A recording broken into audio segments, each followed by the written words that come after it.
इसलिए हमने अपने समाज में भी प्यार से रहना। जैसे आपको कोई गाली दे देता है, कोई बात नहीं, आपके अंदर उतनी ही वापस गाली देने की फिर अंदर से कसक होती है, तो फिर तो भी आप भक्त नहीं बने, अभी आप में साधुता आई नहीं है।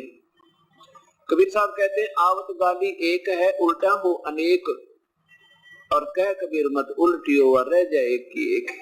एक ने गुस्से में आकर, क्रोध में आकर किसी के कहने सुनते या मिसअंडरस्टैंडिंग तक, किसी की गलत धारणा से मान ले आपको कुछ उठपटांग कह भी दिया, तो आप उसका तुरंत प्रतिफल में बदला मत दो, उसका तुरंत जवाब मत दो।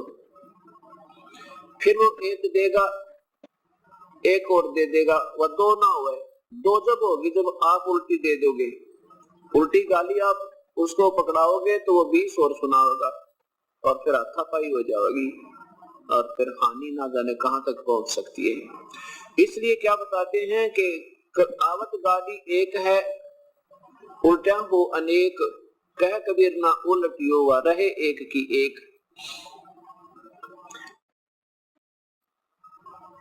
गाली ही से उपचे और कलह कष्ट और मीच, हार कलह सो संत है लाग मरे सो नीच। अब गाली ही से क्या होता है कि हाथापाई हो, झगड़ा वगड़ा हो गया, और फिर ना जाने मौत भी हो जावा किसी की। गाली ही से उपचे कलह कष्ट और मीच, मीच माने मृत्यु।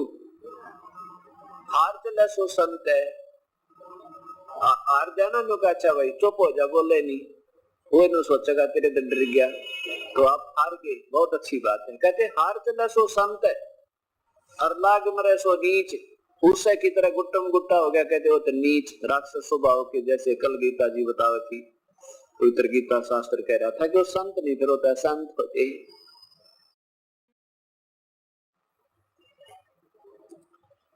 अब हमने अपने संस्कारों को भी पूरा करना है, साथ में अपने अंदर बहुत ज्यादा सुधार लाना है, ताकि आम समाज भी ये कह भी भक्ति हो तो ऐसे संत भक्त हैं तो ये हैं जिनमें बीड़ी शराब मांस तंबाकू का कोई व्यसन ना हो, और झूठ बोल कर अपना धंधा नहीं बढ़ावे, किसी की आत्मा दिखाने के लिए झूठ ना बोले। अब जैसे रिश्वत लेते हैं या 2 नंबर का काम करके दुनिया को धोखा देकर, कोई मिलावट करके या कोई डुप्लीकेट चीज ओरिजिनल समझ कर बेच के पैसे तो कमा लेंगे आप, लेकिन वो पैसा फिर बहुत बुरी तरह जाएगा आपका। मनमाने कोई बालक बीमार हो जाए या स्वयं को कोई बीमारी लग जाए, लाखों रुपए लगे, और फिर वो पैसा भी जावे, अशांति भी, और साथ में जिस दुष्कर्म के से वो धन एकत्रित किया था वो पाप कर्म तो जोके तो जमा है आपके, और वो धन रहा नहीं जो आपने गलत तरीके तो अपना था, बल्कि कष्ट में होकर गया। इस प्रकार हमने इन बातों को ध्यान रखते हुए अपने अंदर बहुत सुधार लाना, क्योंकि परमात्मा का एक नियम है कि जैसे कर्म और साथ में जैसा भी आपका संस्कार, जो भी आपको मिलना है, उस परमात्मा ने आपको बांट रखा है जीवन में कि तुझे इतना धन मिलेगा, इतनी तेरी संतान होगी, इससे कम बत्ती नहीं हो सकता, चाहे कोई कितना सिर पटक ले। उसे अधिक करने के लिए यदि हम चेष्टा करते हैं गलत तरीके से, तो फिर वो बहुत हानि का कारण बनेगी। लेकिन प्रभु को याद रखते हुए, परमात्मा के संविधान को सामने रखते हुए अपना प्रयत्न जरूर करे, दैनिक कर्म अवश्य करता रहे, प्रभु को छोड़ दे इसका लाभ और हानि। मान लीजिए आज आपको उपदेश मिल गया, आप 2-4 महीने के बाद फिर आते हो जी कोई लाभ तो नहीं हो रहा, ऐसा कोई प्रश्न करते हैं। आप लोग लाभ किसको मानते हैं कि धन गना आ जावे, रोजाना घनी कमाई हुए, पैसे घने आ जाए तो आप लाभ मानते हो।